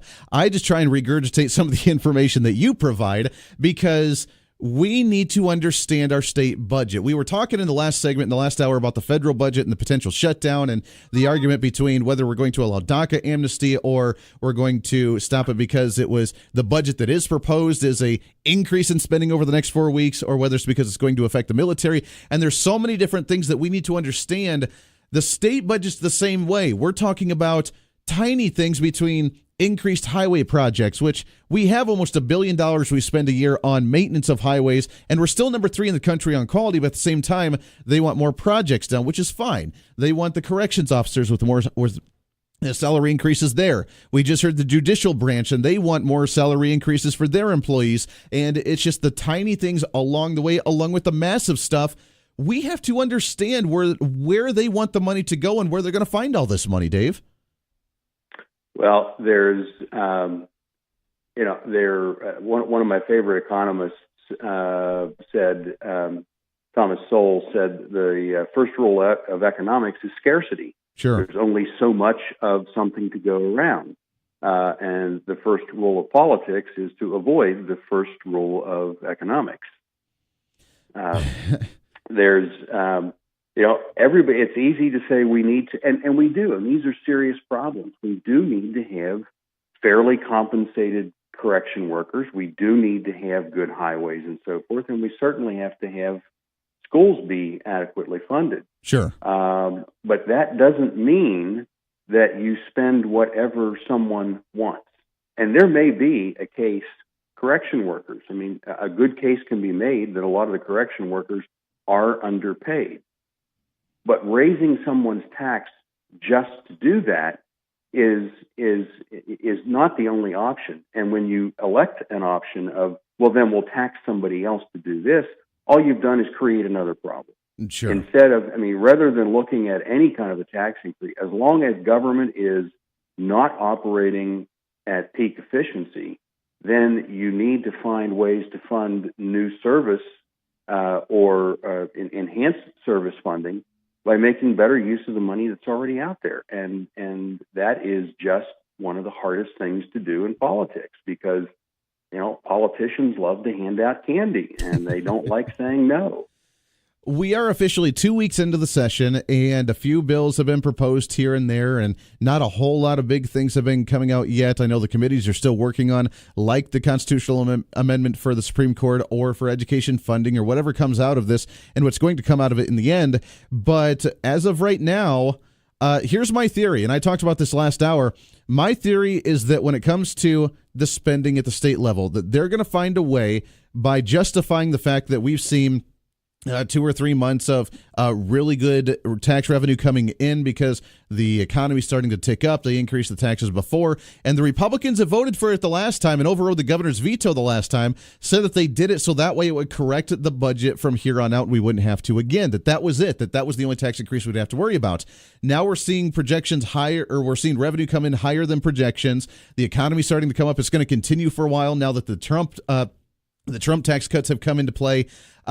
I see them justifying spending increases this year without raising taxes, saying that the projections show that we'll be fine, get through the elections in November, and by the legislative session of 2019, wrapping up the 2-year budget, we're going to be back into a $2 billion budget deficit, depending on what all they do this year. And then they're going to say, well, we thought the economy was going to do better. It didn't. Now we have to do tax increases. But, oh, by the way, we're going to do it after the election, so that way you can't come after us. No, in other words, it's like deja vu all over again. Yeah, it's like deja vu, just what they did last time.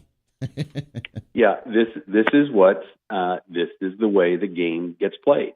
I mean, think back to the debates in 2013 and 14 and 15 and 16 when Democrats and a lot of moderate Republicans were saying, well, our budget isn't structurally balanced. It's wrong to do things like highway transfers and not fully fund capers.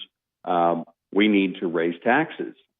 Where were the tax increase proposals? They weren't there because then they go on record as supporting something that citizens clearly don't want. Sure.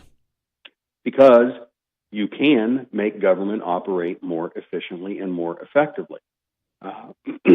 So we're going through that same dance now. It's true that revenues are coming in a little bit ahead of expectation. It's also true that they don't talk about, and media doesn't mention, that while there is money in the bank, there isn't anywhere close to the amount of money that's supposed to be in the bank.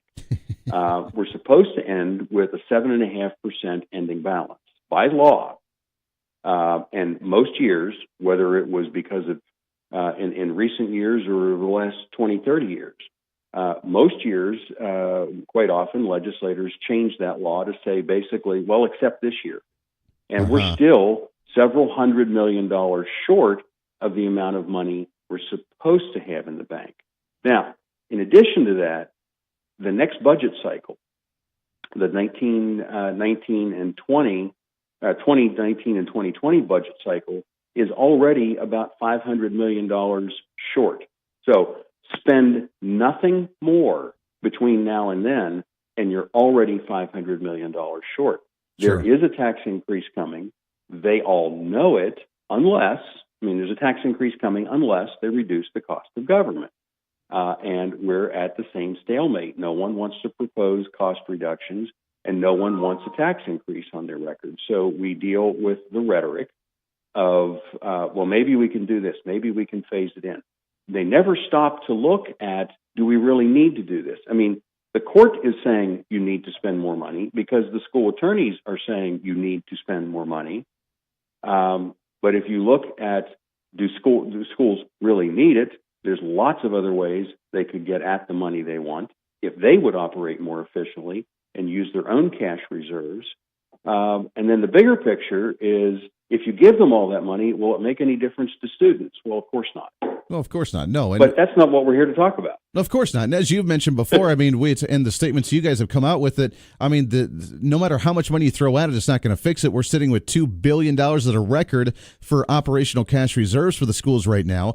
Districts have been seeing decreases in enrollment while increases in administrators. And even with the less students and more paper pushers, we're still not seeing higher graduation rates or better test scores. So the money's not going to solve any of the problem. But the question is, will they actually realize that in this session, or will they continue to advocate for it because of their own personal agenda? Well, fortunately, there is a growing chorus of voices in the House and Senate of legislators who are saying enough's enough. We need to start focusing on what matters. We need to focus on improving student achievement. We need to focus on citizens. These solutions have to work for everyone.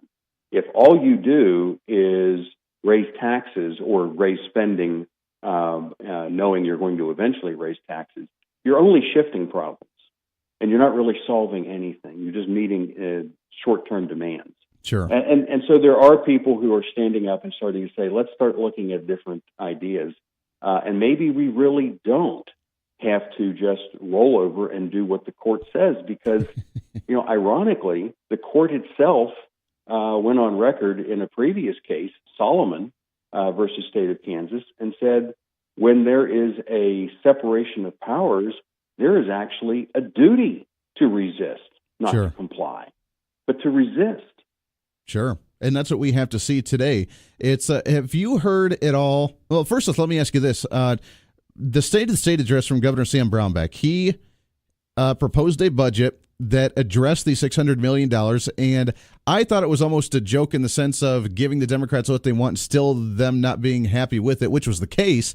But then we saw the tweet the next day saying that we must comply with the Kansas Supreme Court. It's not an option. We have to do so, and that's why I propose it. And now he's getting heat from the conservatives. Does that statement, from even tearing conservatives apart from being united against the Supreme Court and the progressives on this agenda, does that topic and that comment that Governor Brownback made make it more difficult for the discussion that's already going to be difficult, but is going to make it more difficult because now there's even a tear between conservatives trying to figure this out realistically? It does, and it's unfortunate that the governor took that position. The $600 million that the court wants, of course, they want it and the schools want it immediately. He proposed phasing it in over 5 years. But we don't have to just do what they want. There is an option, and according to the court itself, sure, back in 2015, there was a ruling by the Kansas Supreme Court. The legislature had passed a law trying to change how chief justices are elected across Kansas in various judicial districts. It had been done. Chief justices had been selected by the Kansas Supreme Court. Mm-hmm. The legislature passed a law saying, well, let's let judges elect their own chief judge in each district. The Supreme Court struck that down, citing constitutional authority, saying that it violated the court's constitutional authority to administer the judiciary system. Sure. And they said that this constitutes a significant impingement on the separation of powers doctrine. And when that exists, they say there is a duty to resist. So if, and I'm not arguing, but let's say that it is a significant impingement by saying, no, the court, instead of the court selecting Supreme Court justices, we'll let judges select their own. So if that is the definition of significant, now think what this Supreme Court is doing to the legislature. Sure. The Constitution says only the legislature may appropriate money. So we have a Supreme Court saying they're trying to pretend they didn't set a number, but everybody knows it's at least $600 million. You not only must spend hundreds of millions more, you must pass a law authorizing this by a date certain. And then we want your briefs to us, but I mean, they are telling them they're giving them the tune and telling them how to dance. Sure. These are obviously significant impingements on the separation of powers doctrine. And so by their own law, by their own wording, the legislature should be resisting. And you know, there are things that can be done to make sure that, you know, if we start focusing on achievement for a change and not money, we might actually help kids. That might actually be a little bit beneficial. You're right. And I mean, the Kansas Supreme Court, they've shown their hypocrisy and their lack of, I don't know if it's knowledge or lack of caring on many decisions, and this is a perfect example of that. We're talking with Dave Trabert, the Kansas Policy Institute. Got to take a break for a minute here. Lots more questions and things to discuss. Your thoughts and calls if you want to jump in and ask a question as well at 721-8255-72 on Talk. 21 minutes past the hour. This is The Voice of Reason. Stay here. The Voice of Reason with Andy Hoosier on the Big Talker KQAM.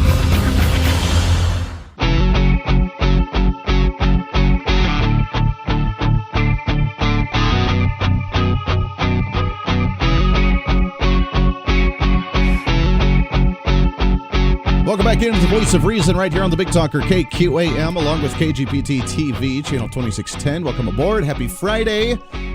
Getting information to you on state issues that you're not going to get anywhere else because try and have the mainstream media talk about these things because it kind of goes against their entire agenda about how, you know, Brownback hates puppy dogs and children and how conservatives just don't care about the poor or the sick. Talking with Dave Trabert with the Kansas Policy Institute. And now, Dave, last year during the budget debates, they had made the comments before of no discussion of budget decreases, of consolidation, of budget cuts, of audits, of anything. Don't even talk about it. We're not going to go down that road. We're not going to do that at all. This year, the Republicans, I think, hurt themselves a little bit by threatening to say that if we're going to do a $600 million increase on education, that we would do an 18% budget cut across the board. That's unrealistic, but it was a nice try. But has there been a discussion or a comment from leadership at all that you've heard of saying that that's not even going to be on the table? Don't even talk about budget cuts again for this year. Well, Andy, I don't know. I would disagree with the position that saying that the legislature said they would do it. What they were doing when they brought agencies in, they were wanting to get on the record what a change of that magnitude would mean, because that's just one option.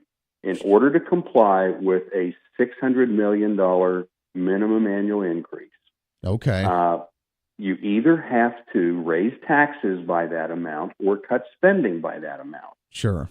Okay. And so they were saying, well, they also looked at, well, what would it take to, if we raise property taxes by $600 million? Well, that would mean taking your 20 mils of school property tax to about 40.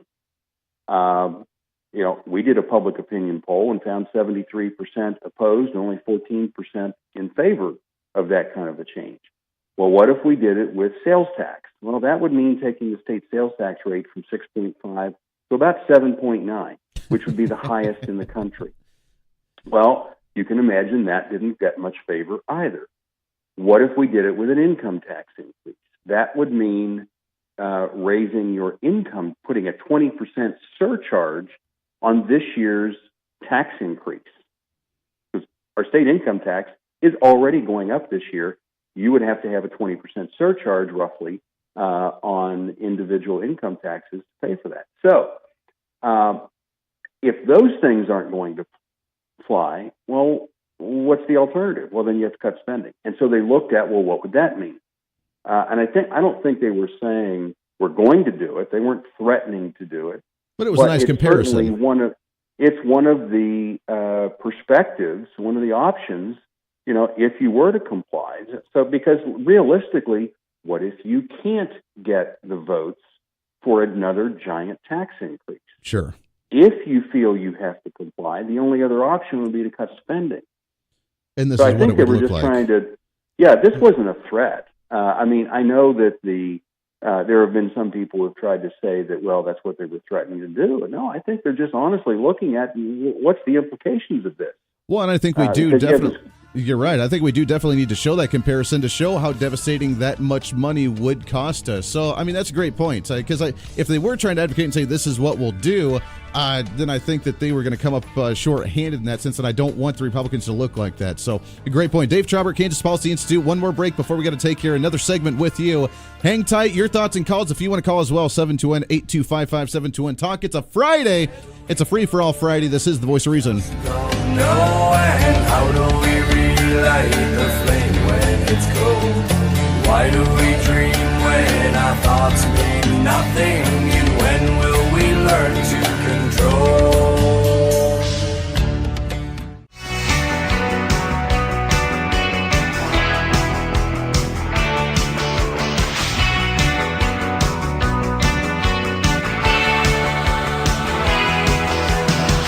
When taxes go up, so do our tempers. Oh my God, no!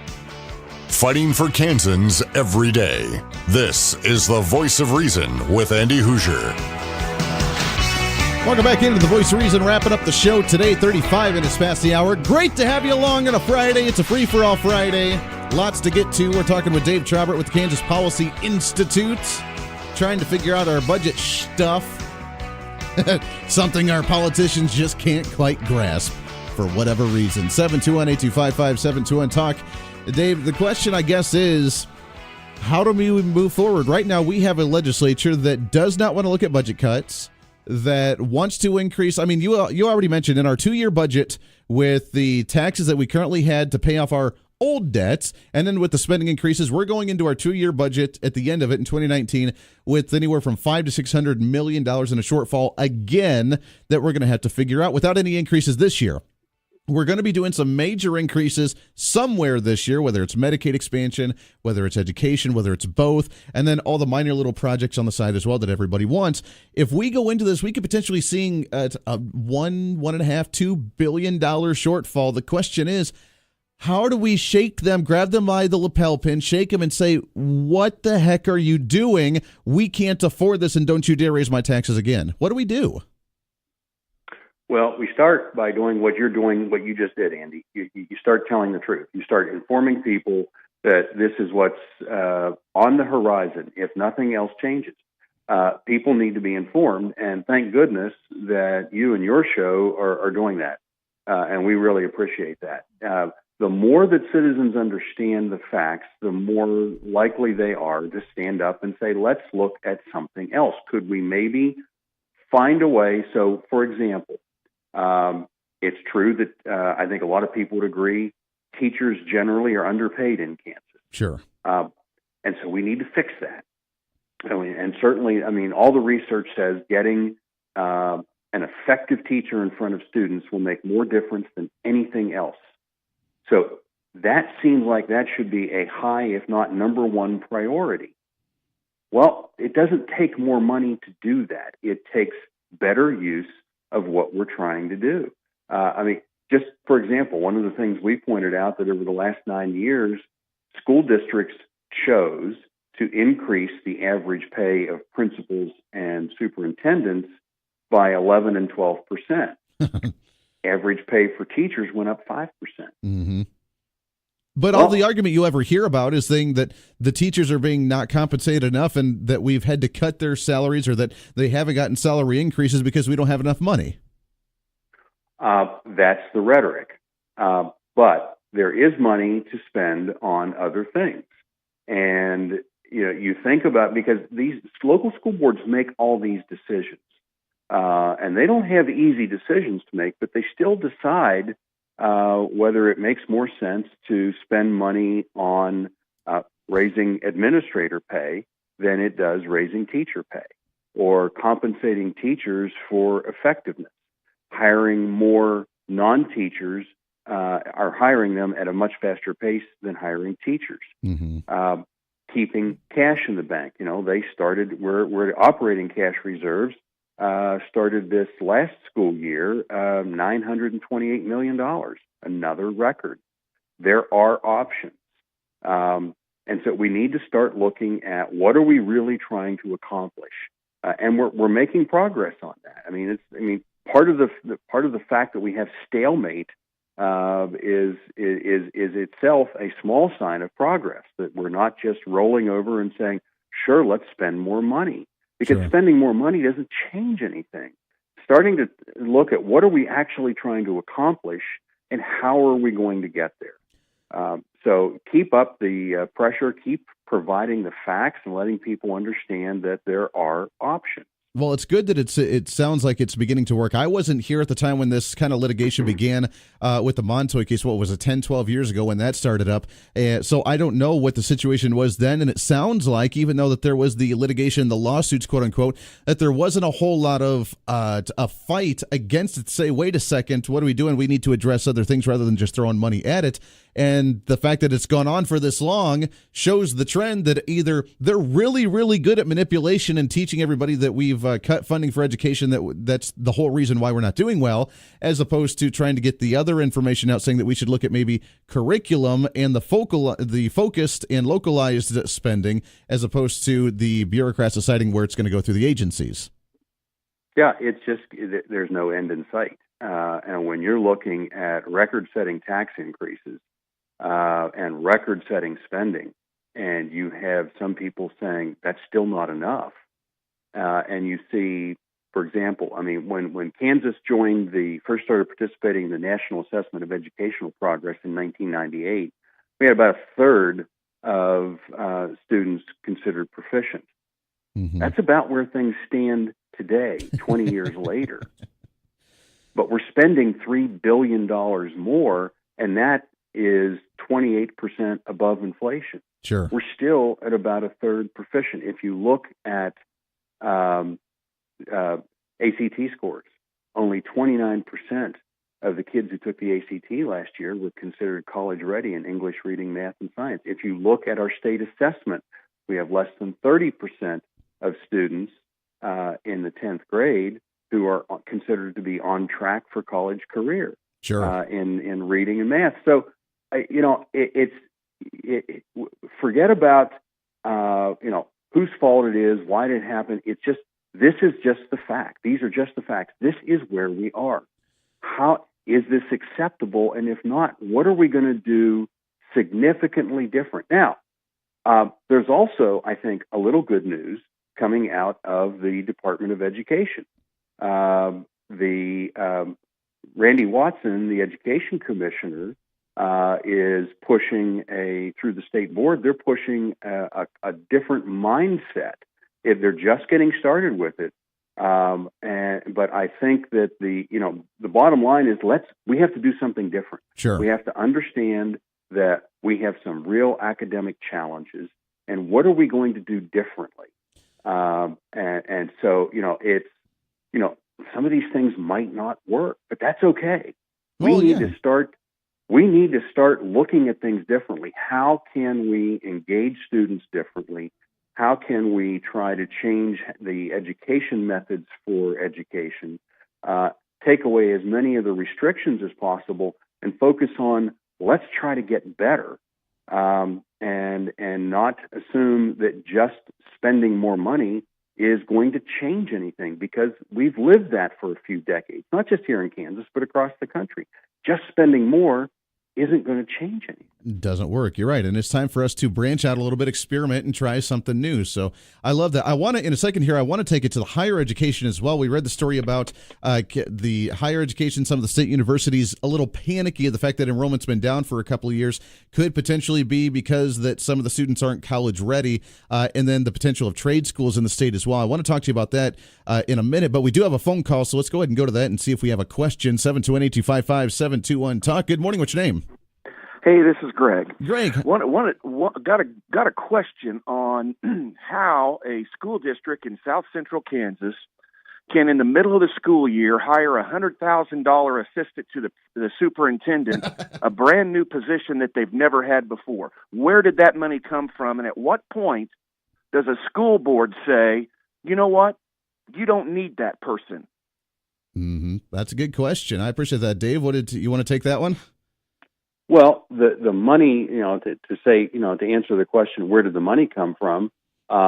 It's money that's provided. It's school districts make their own decisions how to spend money. The legislature doesn't say you will spend it on this or you'll hire that many people. Those are local school board decisions. Just like it's a local school board decision to say we're going to take some of our discretionary money and give it to the lawyers to go sue you for more money. Right. That's all money that could have been used for something else. So the local school district makes that local decision. We give them the lump sum and say, here's your chunk of what you get from what we raise at the statewide level. Here's the tax revenue. We break it up among the districts. Here's the amount of money you get. Do with it as you will. And the local school districts are the ones that are hiring the administrators, the ones not giving the teachers the raises, not putting the money into the classroom. It's the local school districts. Right. The local school boards make those decisions. Yeah. As opposed to, and then they turn around and say, well, the state just didn't give us enough money, so it's all their fault. Unfortunately, legislators get the blame for those things, even though, so you're giving them record-setting amounts of money, but it's still, those are decisions at the local level. Sure. No, absolutely. It's and not to only mention the hiring of the assistant superintendent for the school district here in Wichita, but then we also see the increase after we did get some of the money last year. They increased salaries for the teachers, 2.8, 2.9%, not even 3%, and then they turn around and give the superintendent a 6% salary increase with like a $30,000 end of the year bonus or something ridiculous, which, that was in the contract and she negotiated it, so all the power to her. But if that's the priority of the school district, while they say that they don't have enough money for the teachers' salaries, and then they end up giving the superintendent way more of a salary increase than they do the teachers, kind of shows where their mindset is. Yeah, well, the optics certainly aren't good on that. Exactly. It's a legitimate question. Absolutely. We got a few minutes left here before we got to let you go, but I do want to ask about this. We talked about it the last couple of days, but we are talking about Kansas right now with industry, with the taxes, with incentive, with opportunity, that we're right now, according to U-Haul data, we're number 38 in the country for people moving to the state and wanting to migrate to us, which is not good.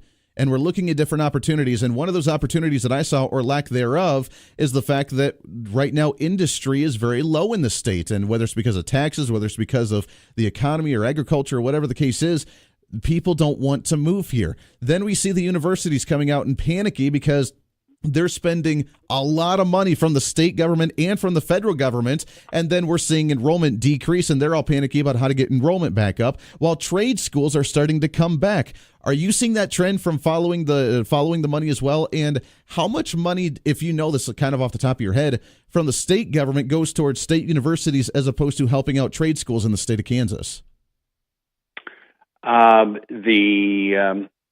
Yeah, there is a long-term issue here, and I do believe the regents are looking at this and trying to find some solutions. One of the and this isn't just a regents issue or a trade school. K-12 has something to do with this as well, and frankly, so do parents. We have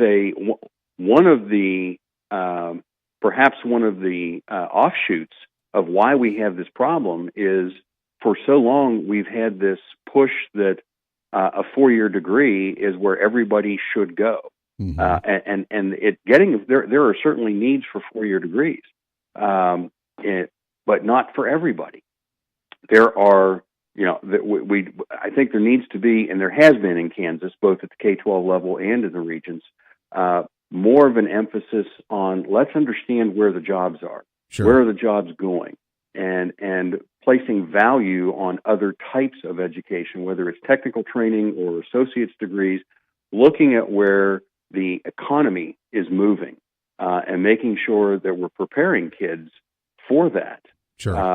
And understanding, what we're trying to, how can kids today, even if you're in middle school, how can you start thinking about how you fit into the economy that's going to be there when you start entering the workforce? So those are big issues that we need to start dealing with now.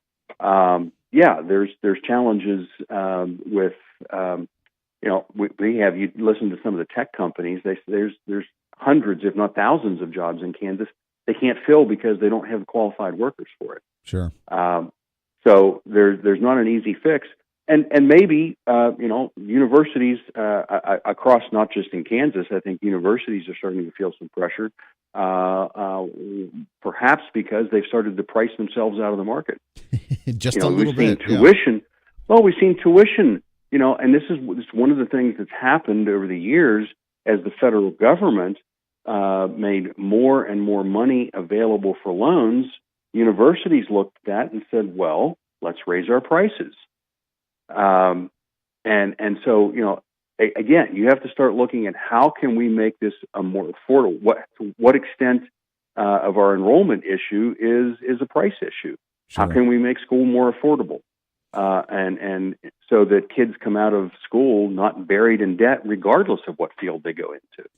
Well, maybe that would constitute the government not being so heavily involved in it with grants and student loans and getting the deal on both ends of that. But that's another discussion for a whole nother day because we're out of time on that one. Dave Trabert, Kansas Policy Institute. We got about 30 seconds left. I do have to ask you, though, about your other projects as well with the Sentinel. And how's that going? I know you guys are still having some great writers. You've been talking about expanding with some new writers in different areas for the state and holding media and government accountable for their actions. How's that going so far with the Sentinel? Well, the Sentinel is not a KPI entity. I happen to be fortunate to serve on the Sentinel board of directors. Sure. But it's not Kansas Policy. And Sentinel, which is sentinelksmo.org, is a completely independent organization. They're covering a lot of good stuff and hoping to expand. They have 2 writers right now, and frankly, we'd love to add a writer in the Wichita area and start looking at more issues in South Central Kansas at the state and local levels. Very good. Yeah, but thanks for asking about that. Well, I'm glad that it's doing well. I know that we've talked about it since you guys started that, and it's been a little while, so I'm glad it's doing well, and hopefully that'll continue to expand. Dave Trabert, Kansas Policy Institute, it's always a pleasure to talk to you, my friend. Next time you get back down to the Wichita area here, we'll get you back in studio again. Great, Andy. Thanks. Always a great time. There's Dave Trabert. Let's take one more break, wrapping up the show today. It's a Friday, and it's the Voice of Reason. Stay here. You're listening to the Voice of Reason with Andy Hoosier.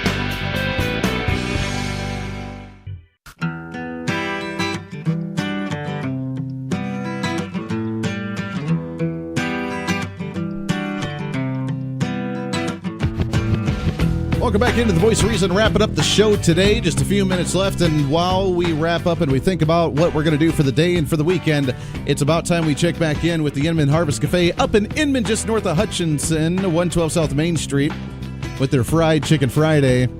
Great stuff all around the buffet from 11 to 1 o'clock today in the middle of the day. Their big buffet from 5 to 8 o'clock tonight with their free slice of pie. Katie still working up a storm in the back there. Katie, how are things looking out there? Good morning, Andy. Happy Fried Chicken Friday. It's kind of a mess back here. It's kind of a mess. Well, you know what? Yeah, that's okay. Yeah, because, when you cook at home and you got this, okay, I don't know if you've ever fried chicken at home. A lot of people don't do that anymore, and that's just simply because it is a huge mess. You got your chicken, you got your coater, you got flour all over the place, and then you got the oil going on the stove, and it splatters everywhere, and then you got to take your whole stove apart and clean it, okay? Sure. So, and you do all this hard and heavy work with big, huge mess at the end, and your family rushes in at the last minute and devours it in like 15 minutes, Done. and then they're gone, and you're looking around going, wow, was that really worth it? Yeah. No. That's why you should come see me, because we make the mess and we clean it up. Exactly. See, they get the best of both worlds there. And you know what? The stuff that makes the most mess is made with the most amount of love. So you guys, when you make the big mess in the back, then you know that it's good because you put the stuff into it rather than just like, hey, here's the frozen goodie and it was the microwave stuff and now it tastes yummy. Right. Yeah, we don't have any frozen goodies. I love it. All our goodies are fresh. All the goodies are fresh and homemade. Well, along with the fried chicken, what else do you have for the lunch and for the evening buffets tonight? So today we've got a chicken Alfredo bake that's got Alfredo sauce, it's got chicken, it's got broccoli, it's got carrots, it's got cheese, cheese. And then it's got a biscuit topping. Then we're also going to have a double tater beef shepherd's pie. Ooh. So it's the beef, it's got tater tots on the bottom, kind of like a crust on the bottom, and then beef shepherd's pie in the middle with cheese, and then mashed potatoes on top. So I'm looking forward to that one, because that just sounds, yummy delicious. and delicious. Absolutely. Yeah. I love it. And then, of course, this evening from 5 to 8, we'll have our famous roast beef out there. That's slow roasting as we speak. And if you come from 5 to 8, we also offer pie for dessert. So you can go to the pie case and pick your own pie. And now I'm going to read you the pie list in no particular order at all. It's all mixed up. It's all mixed up. Cherry, custard, pecan, chocolate cream cheese, apple, coconut meringue, and banana split. I love it. There it is. Yes. It piques your interest no matter what it is. And those pies are fantastic. They are so good. And as you mentioned, when you get there, it's the free slice in the evening. You got to get it before you sit down, before you go through the line of anything else, because it may be gone. And then, you don't want to be in that situation because that'd make you really sad. You don't want to miss your perfect slice of pie. Exactly. I love it. It's the Inman Harvest Cafe. It's 112 South Main Street, downtown Inman, just north of Hutch. You guys have a great day. I know this is one of your most favorite days of the whole week because you guys get to make fried chicken and lots of stuff with cheese, and it's just wonderful. Katie, enjoy, and we'll check in with you guys again next Friday. Okay, thanks. We'll talk to you then. Always a pleasure. There it is, Katie with the Inman Harvest Cafe. Appreciate those guys partnering up with us here on The Voice of Reason. Wrapping up the show today. The show's done already. I cannot believe it. The show goes by way too fast. We're going to replay part of that interview with Dave Trabert from the Kansas Policy Institute on Monday as we do a recap for the first hour for the Western radio station so they can get an opportunity to hear it, because as he mentioned, the only thing that we can do, there are two things that we can do. Number one is stay active, and number two, remember what they're doing. So that way, when they get to the voting booth, when the elections come up next November, we remember. We are the elephants, by the way. Remember that. We are the elephants, politically wise. We are the elephants that have the memory, and we remember what our elected officials do. Good, bad, or indifferent, that's what they do. This is your show. It's time to speak up, speak out, speak loud, speak proud, speak the truth, and always speak some reason. This is The Voice of Reason here on KQAM and KGPT TV. Everybody have a great weekend. We'll be back on Monday to kick off a brand new week. This is The Voice of Reason.